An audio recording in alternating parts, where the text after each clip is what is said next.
We really don't understand what human trafficking is. Even those of us that are on the front lines sometimes are not really equipped to effectively identify it.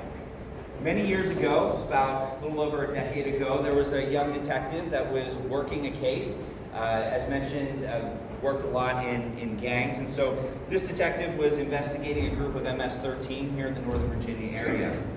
As part of that investigation, had cultivated an informant, inserted the informant into the gang. He said, listen, I need to know what types of crimes the gang is engaged in and how they're making their money.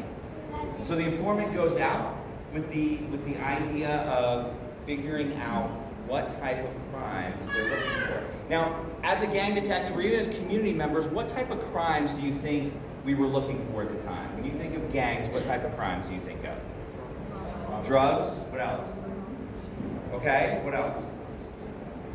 Yeah, violent crimes, robberies, stabbings, theft, all of these types of things are things that we're looking for, right? Particularly over a decade ago, this is what our mindset was. And so the informant calls one night and he says, hey, listen, the gang wants me to drive these girls around that are engaged in what he described as prostitution. And so at the time we said, well, it's just prostitution, why not? So he's driving these girls around, but what had the detective just learned? What information had just been given that he missed? He wanted to know what type of crimes they were involved in and how they were making their money. The informant just told them, right?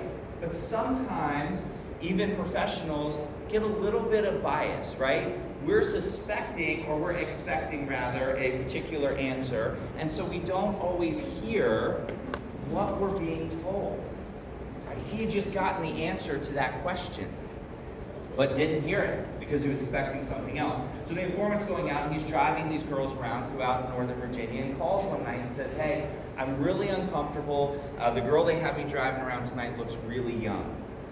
The detective went out, did his due diligence, interdicted the situation, and sure enough, it was a 16-year-old girl. Still didn't really understand what it was. Went to the prosecutor's office the next morning and said, hey, listen, this is what we found last night. Do we have a case? And the prosecutor looked at the detective and his partner, and he said, well, you got a great human trafficking case. My partner and I looked at each other and said, what the heck is human trafficking? Right? I had over 8 years of investigative experience at the time and did not know or understand what human trafficking was. I thought that it was something that happened overseas, in developing countries. It was something that was only impacting impoverished communities. Certainly not something that was happening here in the United States of America, or even worse, here in Northern Virginia. But the reality is human trafficking is here. That one case opened my eyes to the reality of how prevalent it truly is. And as you heard, we went on to found a human trafficking unit within the police department, to have a regional task force, and to continue to investigate these cases. And at the time, we were investigating and uncovering and prosecuting more human trafficking cases than any other federal district court in the country, right? So it was very, very active here in Northern Virginia. But what is human trafficking? What is this issue that we hear about, right? Because it sounds really big, it sounds really complex, it sounds something that, like, it's just not easy enough for us to really wrap our minds around. And so I like to use what I call a working definition of human trafficking. And that is that human trafficking is compelling a person to engage in either commercial sex, which historically we've called prostitution, or unfair labor. I'm going to say that again. Human trafficking is compelling a person to engage in commercial sex or unfair labor. At the core, that is all it is. That is all it is. It is about taking advantage of another person and exploiting them for profit. In the United States, we recognize two forms of human trafficking: sex trafficking and labor trafficking. There are other forms that are recognized around the world. You may have heard of things like organ trafficking, child marriage, child soldiers. These are other forms of trafficking that we see around the world. But the United States recognizes sex trafficking and labor trafficking as the two predominant forms. We use the word compelling for a very specific reason. Has anyone ever seen, it's an older movie now, but has anyone ever seen the movie Taken? Yeah, right? We've seen other movies about human trafficking where people are being abducted, they're being kidnapped, they're being injected with illicit drugs and then chained to beds and tied into basements, right? That's the imagery that we oftentimes think of and associate with human trafficking. But folks, that is not the reality of what we're seeing in the communities themselves. Traffickers have become very good at manipulating individuals into exploitive situations and taking advantage of vulnerabilities. And we'll talk a little bit more about that today. So we like to use the word compelling as a more effective way to describe what's happening, because it is typically not the force, right? It's not somebody holding a gun to their head or physically forcing them or abducting them off of street corners that we see in this world of human trafficking. Does that happen? Yes, but it is the much more rare instances when something like that actually occurs within our community. Human trafficking, there's lots of different types of things that can be done as well to traffic somebody. So we have another definition in the field, in my line of work. We call it the AMP model. AMP stands for action, means, and purpose. Actions are different things that individuals can do to traffic another person. They include inducing, recruiting, harboring, transporting, providing, obtaining, soliciting. There's all kinds of different things that somebody can do to engage in trafficking. Why is that important? Because oftentimes we think of trafficking as movement. We think of taking somebody from one place and moving them to another. And that's absolutely not a requirement of trafficking. Simply inducing somebody or recruiting them into this exploitive lifestyle qualifies legally as trafficking. In fact, one case I remember we worked many years ago, United States versus a guy by the name of Lenny Paul Haskins. Mr. Haskins was actually locked up in the Fairfax County Jail during the time period that we allege that he was trafficking 2 juveniles, actually right here in Reston. Right? He was coordinating the activities from inside jail and has other people on the outside that were helping to manipulate that, to be able to exploit and traffic in commercial sex to young kids. Right? So again, it's important to understand that our reality, our understanding of what trafficking actually looks like needs to be refined a little bit to understand how it's actually happening within our communities and who these individuals are targeting. Human trafficking impacts every race, age, ethnicity, gender, socioeconomic class. It truly does not discriminate. But the reality is, and the statistics tell us, that they are targeting younger and younger individuals, particularly within the arena of sex trafficking. The average age that somebody is first induced into commercial sex, does anybody know in the United States? Take a guess. 14 to 16 years old. 14 to 16 is the average age that young people, those that are engaged in commercial sex, are first induced into the industry. Why do you think that age is falling younger and younger? I'm sorry? Naivete. Naivete, absolutely. What else? Cell phones, okay, access to technology. What else? Pornography. What's the average age that somebody first used pornography in the United States? 10. Close. 9. 9 years old. Can you imagine? A 9-year-old viewing pornography, right? And it creates these addictions. It creates viewpoints of the world around them, right? That's really driving this industry. What else? Parents are working. Okay, so we're seeing a decline in the family, right? We're seeing a decline in individuals that are being able to provide those support structures for youth, right? And so we're redefining family today. I'll stand here and I'll tell you, and I'll make a very bold statement. Some of you may know I had a moment or lapse of sanity and decided to run for office a couple of years ago. And in that, one of the things that the opposition really came against me on was the fact that I make this statement, and that is that human trafficking is a pro-life issue. And we have to stand for the dignity of every human life. And because we are seeing a decline in that moral fabric, because we are seeing a decline in our understanding of healthy relationships and human dignity and respect, it is allowing the traffickers to manipulate young people at earlier and earlier ages into this type of conduct, right? And so it really is, this is a community issue. We absolutely have to hold offenders accountable, right? Those that are trafficking individuals and targeting them, they need to be held accountable, they need to be put in jail, right? And stopped from the activities they're doing. But this is truly a call for all of us to engage and speak up on what's happening within our communities, because it is allowing these types of crimes to happen, right? So we know that it is, it's targeting younger and younger individuals, and purely the scope of it. So the National Center for Missing and Exploited Children estimates that 1 in 5 children will be approached by a trafficker at some point during their adolescent years. So think about that for a second. 1 in 5, I have 6 kids. It means statistically, at least one of my children will be approached by a trafficker at some point.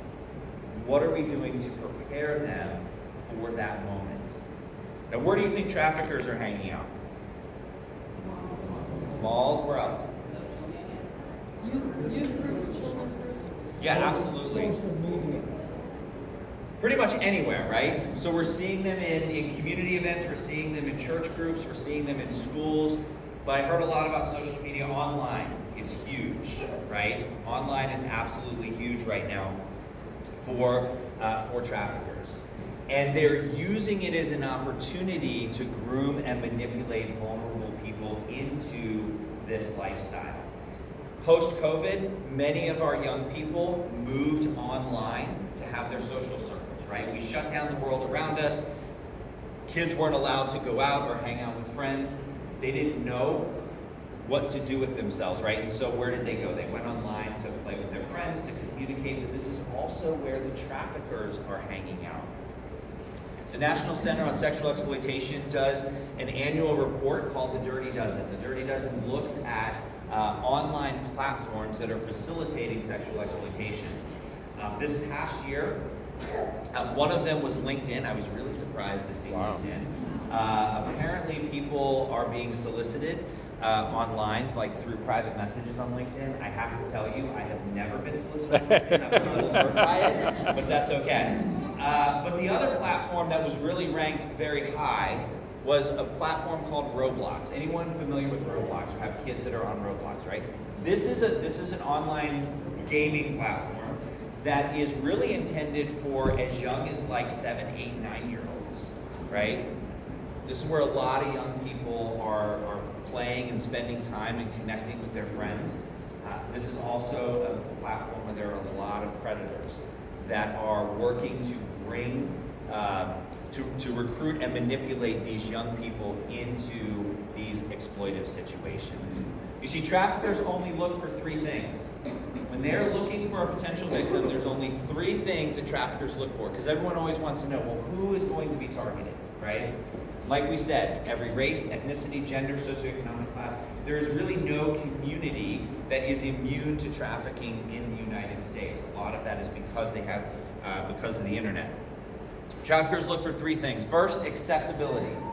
What do I mean by that? They need to be able to access their intended victim, and they're doing it online, right?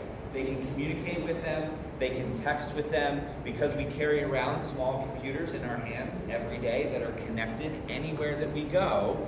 Traffickers have access to our young people, and they can communicate with them in so many different ways, right? It's expanded now. It's not even just text messages and phone calls.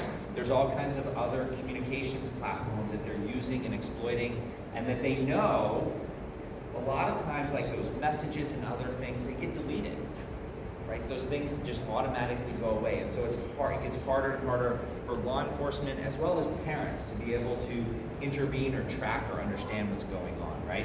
So they look for access. We know a lot of that's happening online. They look for suggestibility. What do I mean by suggestibility? Well, the easiest way is, are our young people, are our kids leaders or followers, right? Are they stepping up and standing up for what they know is right? for human dignity, for sexual morality, for all of these other things that are being used against them? Or are they giving in to social pressures, right? And so we know that unfortunately we're seeing more and more online, in pop culture, through music, we're becoming even more of a sexualized society. We're seeing where this lifestyle of making fast money and open sex is more and more acceptable. It's being glamorized and even romanticized amongst our young people. And so this is an urgent call, and this is oftentimes, when we go out and we speak, particularly to faith communities, we like to talk to the pastors and the leaders in those faith communities, say, listen, this is something that you all need to be pushing and speaking more from from your positions of authority, to be able to really have a conversation around the sexual crisis that we have in this country today. So the suggestibility component is what really is, just how do I suggest to them that this is normal or okay behavior, right? The last thing they look for is vulnerability. How many of us in here do not have a vulnerability, right? It's what makes us human, right? We all have vulnerabilities. None of us are perfect. The difference is that we don't share our vulnerabilities with each other. If you ask me what my vulnerability is, I'm not going to tell you. I made that mistake 25 years ago when I got married, right? And so we know that when you put your vulnerability out there, it can be used against you. Our young people don't quite understand that, right? And they're putting their vulnerabilities out there on social media. They're talking about them regularly with people that they don't even know. And all traffickers are doing is using that as a means to manipulate and coerce them into it. They're taking that vulnerability, whatever it is, and using it against them.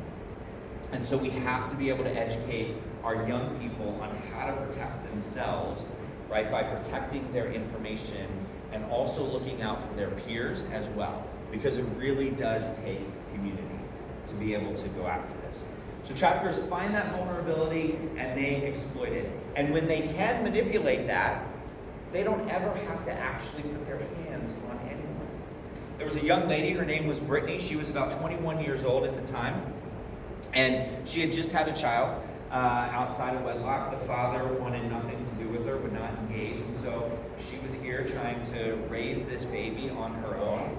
Her parents had disowned her because she had had this child. And so she was online complaining that it's expensive to raise a baby, that she was struggling, having a hard time, right?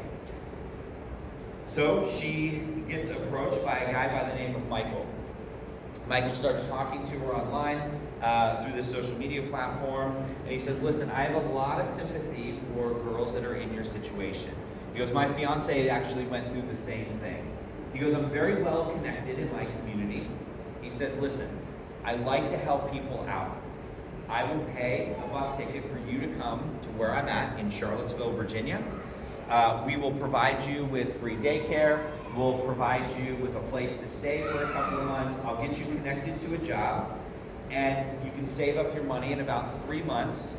You should have enough. You can get your own apartment, a car, pay for daycare, and you should be self-sufficient. So Brittany, who really is at the point of, I have no other option, says, why not? Right? She has no support structure around her, no one that's trying to help her out, no one that is supporting her, no organization at the time like Bakhita Kids that was providing necessary supplies and things to help mothers that are in this type of situation. So Brittany gets on the bus, goes to Charlottesville, Virginia. Michael picks her up from the bus station, takes her back to his house. It's nice, it's clean, there's furniture, everything looks good, there's other people there. He says, listen, you had a long day of traveling, go upstairs, get a good night's rest. Tomorrow, we'll go look for a job. So she does just that. She goes upstairs, sleeps, comes down the next day, they have breakfast, and he says, leave the baby here, we'll watch him, let's go look for a job. Gets in the car, drives from Charlottesville up to Northern Virginia.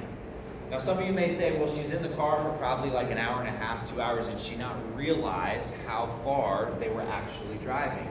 I'll have to tell you, Michael was a heck of a conversationalist. In fact, when we locked him up in rural North Carolina. And the closest federal jail that would accept him was about 3 hours away. And I drew the short straw and had to transport him to jail. So I'm thinking, this guy, you know, he's gonna run his mouth the whole time, it's gonna be a miserable ride, he's gonna be complaining the whole thing. I have to tell you, probably one of the most enjoyable 3-hour car rides of my life. He was a great conversationalist. We talked about all kinds of things. In fact, as we were pulling up to the jail, I said to him, I said, Michael, if you weren't going to jail for the rest of your life, I'd take you out for a beer. But he was just he was so good at just luring you into a conversation, right? And so he does that with Brittany. They drive up here to Northern Virginia. He pulls up in front of a hotel and he goes, you're gonna go inside. I have a hotel room. You're gonna go inside. I'm gonna send men up there to have sex with you for money. And he goes, I'll come pick you up in a couple of days and you're gonna give me all the money. Brittany goes, I'm so sorry. I think that I misunderstood. This is a whole, you know, it's a big misunderstanding. Please just take me back. I'll pay you back for the bus ticket and we'll leave. What does Michael say? If you ever want to see your child again, this is what you're going to do. Brittany's young, she's immature, she doesn't have support structure around her, no one to call. How many of us are parents? Is there anything that you wouldn't do to save your child? Right. So in her mind, she felt like this is what she had to do to get back to her child. Could she have called the police? Maybe. What's she going to tell the police? She doesn't even know where her child is. And this guy is now threatening to do something to her child, and she can't even tell them where it is. So in her mind, this is her only option, right? He has now created a scenario and a situation to coerce and manipulate her into performing commercial sex. Now, Brittany's never done this before, so as she goes up to the hotel room, the staff at the hotel kind of get wind of what's going on. They call the police. Police arrive. They find Brittany in a hotel room by herself with her ID, cell phone, money, all the things. In their mind, at the time, it looked like consensual prostitution. So what happened to Brittany? Brittany went to jail. So guys are calling Michael saying, hey, we're knocking on the door, nobody's answering it. Michael thinks that she's run away from the situation. And I'm here to tell you that today, we still have no idea where Brittany's baby is. This is the reality of human trafficking. He never had to put his hands on her, never had to touch her, never had to inject her with drugs or tie her down to a bed or anything like that. He was able to traffic her, and as a result, she lost her child. Now, we're not sure what happened. We don't think that he killed the baby. What we think happened was that he gave the child away or sold the child to somebody in North Carolina. But we don't have confirmation of that. This is the reality of what's happening in our communities. This is what's happening every single day. In the United States of America, a child is sold for sex every 30 seconds. Think about that. There is a child somewhere in this country every 30 seconds that's being forced to engage in a commercial sex act. This is the reality of what is happening. And the impact of engaging in those commercial sex acts is life-altering. Life-altering. And it sticks with them for the rest of their lives. It alters them mentally, physically, spiritually, in all ways. In fact, it was mentioned during the intro that I first met Barb at an event many years ago in DC. And we were giving a presentation. And I was giving that presentation alongside a dear friend of mine by the name of Barbara Amaya. Barbara Amaya is a survivor of sex trafficking, was trafficked. She grew up right here in Fairfax County. Was trafficked starting at the age of 14. And unfortunately, this past year, Barbara Amaya passed away. She passed away from complications from her trafficking because of the ongoing physical impact that it has on our bodies. So it is very much a reality that we see within our communities, and it's happening over and over again. Traffickers have a 3-step process by which they conduct their operations. The first we call scouting, or the recruiting phase. This is when they're looking for intended targets. This is when they're looking for those vulnerabilities that they can go after. Now, while any vulnerability can be exploited, you all have some ideas on what are some of the vulnerabilities that traffickers like to target, or the more common vulnerabilities that we see? Single motherhood, we talked about that. What else? Loneliness. Poverty, loneliness, what else? Runaways. Runaways, Broken family. broken families, absolutely. All of those things, right? Things that create instability in somebody's life can be used as a vulnerability to exploit, right? Those instabilities. But the most common one that we hear and see so often is lack of self-esteem. It is individuals that just don't have the self-esteem to be able to stand up for themselves or know what's right and what's wrong. They want that relationship so bad, right? And so I remember one case that we worked. It was a young lady by the name of Maria. Maria was here in Fairfax County. By all intents and purposes, had everything going for her. Both parents in the home, middle to probably upper class. She was going to a private school. She went to Paul VI here in Northern Virginia, and was involved in sports, was involved in music activities, all these things, right? 3-point or 4-point something GPA, very, very smart girl. But the one thing that she did not have was self-esteem. And she wanted a boyfriend more than anything. And so she was working at a local retail store just to learn the value of $1. And this gentleman approached her one day and started engaging her in conversation. Now, Mr. Weeks, who was the one that approached her, he knew right away that she was a good target. How do you think he knew that? Body language. Absolutely. We forget, especially our young people, I think really forget how much we project with our body language. And traffickers are very good at learning how to identify people that have low self-esteem, right? When we approach somebody, do we look them in the eyes? Are we standing up tall? Do we make eye contact, shake hands, etc.? Or are we looking down at the ground, slumped shoulders, right? Not making eye contact. These are different things that these traffickers are looking for. They're very attuned to it. So he could tell right away that Maria had low self-esteem. He approached her, started engaging her in conversation, and over the course of several weeks, made her believe that they were in a relationship. And this was the first time that she had had a real boyfriend. He magically had all the same hopes and dreams that she had. All the things that she wanted to do in the future, he wanted to do in the future. Was that really what he wanted? No. He's just lying to her to manipulate her and to draw her in emotionally into that situation. He eventually convinced her to have a physical relationship with him, so it was her first sexual encounter with this individual, which creates another layer, right, of dependency or connection to this individual. And then one day, he comes to her with an emergency. Because this is how it always happens, right? They don't come up and say, hey, do you want to now prostitute for me, right? That's not how it works. He comes up and he says, listen, I've got a problem. He goes, I don't have the money to pay my rent, and it's due. Can you help me out? And she says, well, how much is it? He goes, $1,000. She goes, well, I can't get $1,000, without my parents knowing, it'll cause all kinds of problems.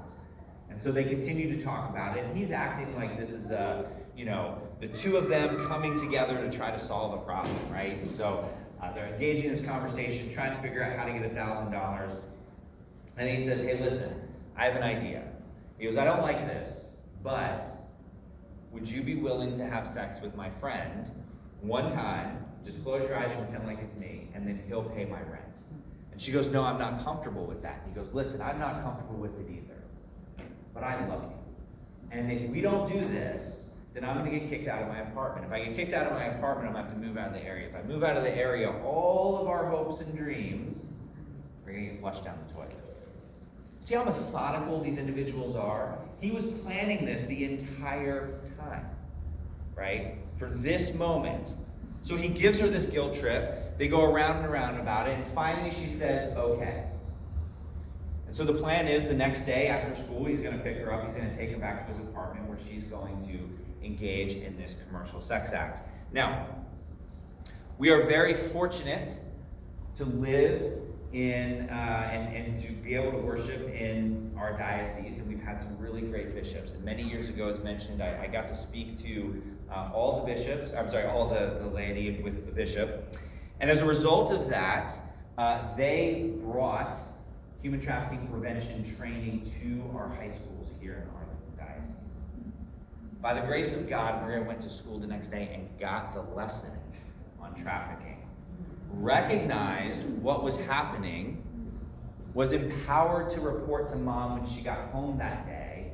I was the detective that got called out on the case. I'm happy to report Maria was never exploited, and Mr. Weeks is spending a really long time.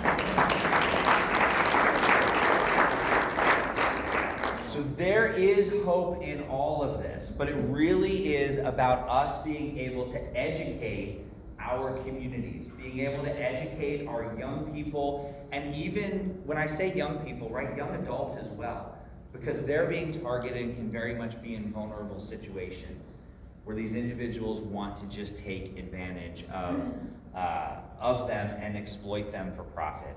And once they lure them in, once they scout that individual out, once they groom them, right, then we move into that third phase, and that's control. How do we control them or trap them in this situation? And a lot of times, what we see is, again, not necessarily the physical beating or the physical force, it's the threats. If you don't do this, I'm going to go after your family. If you don't do this, I'm going to expose these inappropriate photographs and videos that I have of you to your whole school or to your family and embarrass you, right?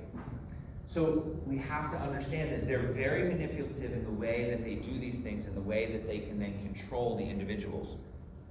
One of the things I found fascinating, and this was, I don't know that this is in any research, this is just the Bill Woolf book of research, but I've talked to many survivors. I've had the privilege and opportunity to walk alongside many of them.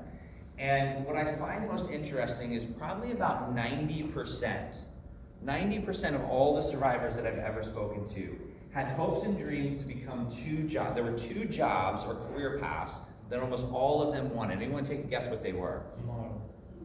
No. Teacher. Careers. Counselors, therapists, and nurses. What does that tell you about their character? Compassionate individuals, right? Compassionate individuals.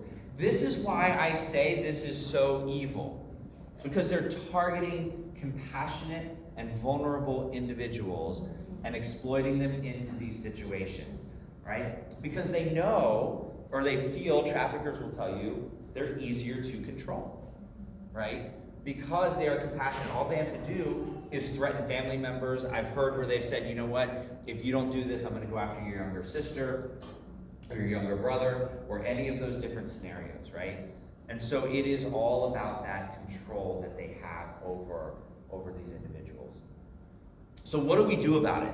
How do we engage more effectively in this fight against human trafficking? Because we are all called to be a part of the solution. I truly believe that. And it really is, as I mentioned before, a lot of it is about raising awareness. It's about ensuring that we know what to look for in certain situations. Labor trafficking, this is not something that's happening in the shadows, right? It's not something that is happening in deep, dark recesses that we can't see. Once my eyes were open to the reality of trafficking, I see it everywhere. In fact, a couple years ago, I was boarding a flight from Atlanta coming back to DC, and I'd gotten to the gate area right as they started boarding, but there was a group of 3 individuals that kind of caught my attention. And I started kind of observing the behaviors. I could overhear some of the conversation, just watching the situation. And as I boarded the flight, I was like, this is 2 victims of human trafficking, and their trafficker getting on the same plane as me right now. And so I was actually kind of encouraged, because I was boarding a plane that, an airline that says that they do a lot of training around human trafficking, right? So I won't name the airline, Delta, but so like this is gonna be a great opportunity for them to engage, right, in their training. So we get on the plane, I was sitting in the exit row, And I leaned over to the flight attendant and I said, hey, I don't mean to ruin your day, but you've got 2 victims of human trafficking and a trafficker on your flight. Of course, her first answer was, oh my gosh, how do you know? So I explained. And then afterwards, her next question kind of caught me off guard. She said, well, what do I do? And I said, I don't know. What does your training tell you to do, right? Like this is what you've trained for. And so we get up in the air and she goes and she talks to the other flight crew and the captain and the first officer and comes back and she says, listen, like we don't know what to do. And I said, well, how about you have your company call ahead and have law enforcement meet the flight when we land in DC. And so they go back and they have some more conversation. And she comes back and she goes, listen, we're not comfortable doing that. And I said, well, why not? And she goes, we're not 100% sure this is trafficking. And I said, oh my gosh, is this really the mindset, right, of individuals? We're not 100% sure. And so I got frustrated at that point. I was on the airplane Wi-Fi, and so I emailed some folks back in DC. We had the airport police meet the plane at the gate, and sure enough, it was 2 juvenile victims and the adult trafficker with them. So this is just the reality of the need to engage more effectively in this fight. Several years ago, we worked a case, United States versus Justin Strom. Mr. Strom was a member of the underground gangster Crips. He had been running an illicit trafficking operation for 6 years. 6 years, targeting 3 different communities, apartment complexes throughout Northern Virginia. During the course of that time, we knew that he was only in those 3 apartment complexes. So during the investigation, we went out and started knocking on doors and talking to the residents because he would literally go door to door. His operation was he would go to the door, knock, and say, does anyone want to buy sex with these girls? And if they said yes, they would go in and there would be an exchange. If not, then they would go on to the next door. And so we started talking to the people in the community and said, did you know this was going on? And they said yes. And we said, did you call the police? And they said no. Why? Why did they not call the police? There's a little bit of concern about him being involved in a gang, for sure. But the most common answer that we got from the residents was, not my problem. Not my problem. For 6 years, kids were being forced to engage in commercial sex over and over again. They were being sexually assaulted over and over again. And people in those communities said, not my problem. Folks, it is our problem. It is absolutely our problem. It is our friends. It could be in our own homes. It can be in our churches, in our communities. This is happening, and it is a reality. And we've got to be able to stand up to engage more effectively because it's happening everywhere. Not just in hotels. It's happening in homes. It's happening in apartments. It's happening in broad daylight. Some of the traffickers will take young girls out of school and they will take them to construction sites or other places where they know there are a lot of men. And so that brings me to sort of the last component of this issue of trafficking, right? We've talked about the traffickers, the facilitators. We've talked about the victims, those that are being targeted in these different cases, right? But in any good business model, when you have your supply, you have to have your demand. Who is demanding these services? Who's demanding these services? If we didn't have demand, there would be no need to exploit kids for sex, would there? Anybody know the average buyer? What are the demographics?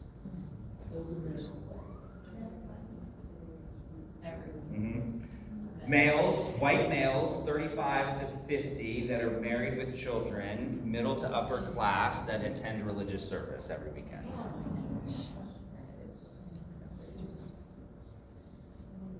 It's horrible. It's horrible. Men, not to call you out because I appreciate you being here.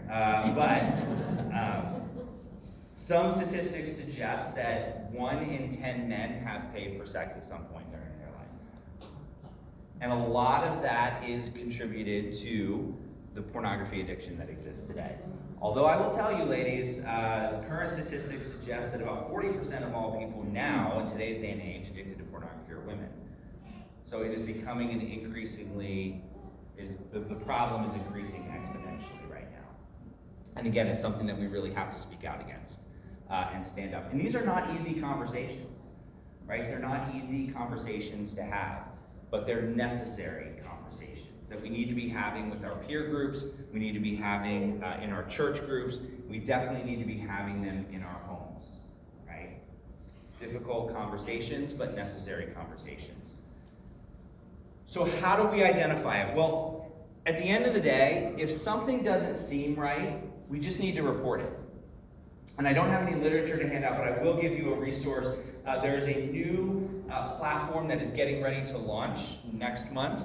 It's called Simply Report. You can go to simplyreport.com, I think simplyreport.com or simplyreport.org.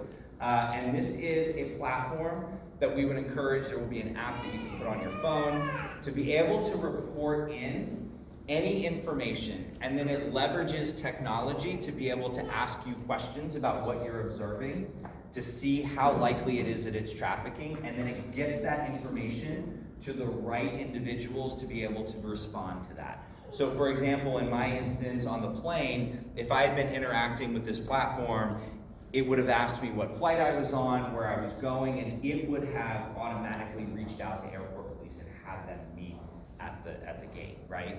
So this is a really key piece of technology that's coming out to really help in our response and reporting, to get that information to law enforcement and other authorities that can help be responsive to this situation. Trafficking, like I mentioned, is happening in all kinds of different areas. We talked a lot about sex trafficking. Where do you think labor trafficking is happening? Nannies. Okay, domestic servitude, yeah, so live-in housekeepers, nannies, that is happening very frequently. Where else? Massage parlors, where? Sports shops. Sure, like in agricultural, we see it in agriculture as well as manufacturing. Where else might you see it here in Northern Virginia? Anyone get your nails done? Beauty salons? Anyone eat out at a restaurant? We see it in restaurants, right? A lot of different locations that we're seeing. How do we identify it? Well, when we go out, we want to look for indicators that don't just don't sit right with us. Remember a couple of years ago, one of my daughters, she was 12 at the time, her and her mom and her sisters had gone to get their nails done. It was a girls' day out. So they went to get their nails done, and they came back and they were sharing, showing me their nails. And we talk a lot about human trafficking in my house, as you can imagine. So I was joking with them, and I said, well, how do you know the person doing your nails wasn't a victim of human trafficking? And my 12-year-old looked at me and she goes, because I asked her, Dad. And I was like, oh my gosh. My 12-year-old just asked the lady at the nail salon if she was a victim of human trafficking. I said, what do you mean? And she goes, well, Dad, I've heard you talk. I said, I just was having a conversation with her about, what does she do on the weekends? How long has she lived here? What does she like to do for fun? Does she go to church? And I'm like, oh my gosh, you're a better detective than I am, right? But these are the types of things, right? If you're having just general conversation, it's not sitting right with you, right? All they do is they go to the nail salon and then wherever they're residing and back and forth, and they have no interaction. They don't really understand the community in which you're living. Those are indicators. Because remember, trafficking is about control. They scout out people with vulnerabilities, they manipulate them into these situations, and then they implement control. They want control over their entire lives, their movement, etc., to make sure that they can keep them in that particular situation. So when you're out in public, if you see things that don't seem right, they need to be reported. Let law enforcement investigate it the right way, or call into, report into Simply Report that's coming out, or other mechanisms to be able to let those that have that higher level of training go out and investigate the situation to ensure that it's not. Because otherwise, if we don't report, if we don't pass that information on, then those individuals may continue to be exploited over and over again, right?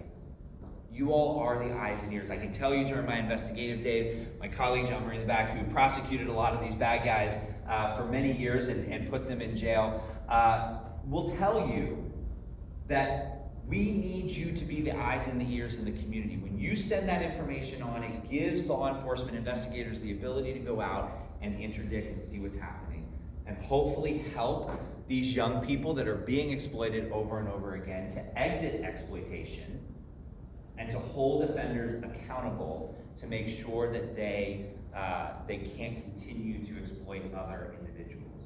Because that's the other thing that we have to understand, right? Is they're going and they're getting more and more people over and over again.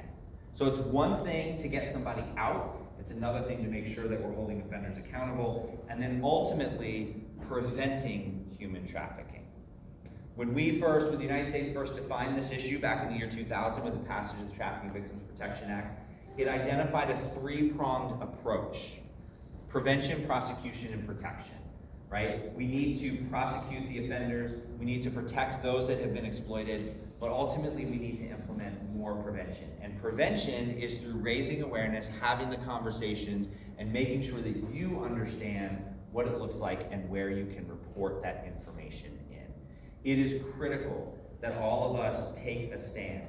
It's critical that in particular on a day like today, that we don't lose hope and think that this is something that is insurmountable. But we can look to St. Josephine Bakhita and look at the hope that she had, right?